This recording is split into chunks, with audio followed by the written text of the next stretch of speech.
Have you ever heard the phrase, the power of presence? I'm sure you have, because there are popular books with that title written to help us engage and influence others, as one tagline states. But when it comes to a Christian perspective, there's so much more than influencing others. So what does the power of presence look like, and what does it do? Over the course of my 18 years as a lead pastor, I've had multiple experiences with people in all kinds of life situations that have been difficult and hard, but each of them have helped me to better understand what the power of presence is and what it can do for others. In a few words, I would describe it this way: the willingness to be with people in the middle of their weakness.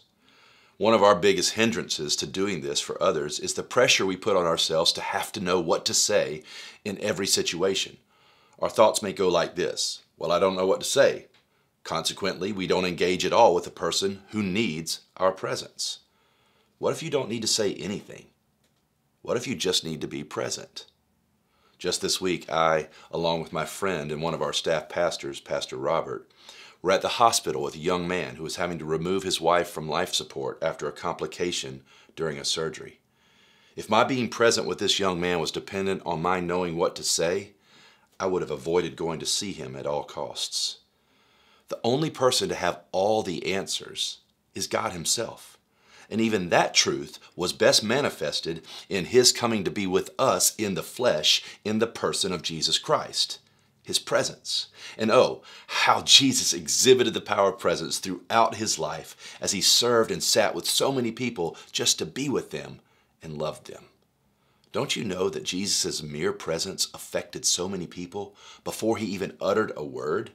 When He stepped into a room, you know peace and comfort must have been felt by those who needed it the most. As believers in Christ, we are to be those who are willing to serve others in times of weakness and difficulty by just being present. The Apostle Paul encouraged us in 1 Corinthians 2:3, and he says, "And I was with you in weakness and in fear and in much trembling." He also said in Galatians 6:2, "Bear one another's burdens and so fulfill the law of Christ," by loving each other.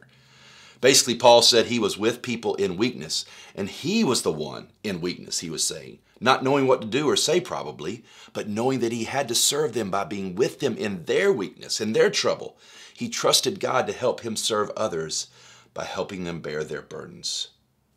Does this mean we never say anything? No. It just means we don't have all the answers, so we don't feel like we have to in order to be with and love people.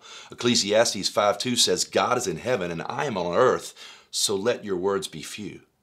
I want to encourage you that a few words with your presence is far more powerful than you can even imagine.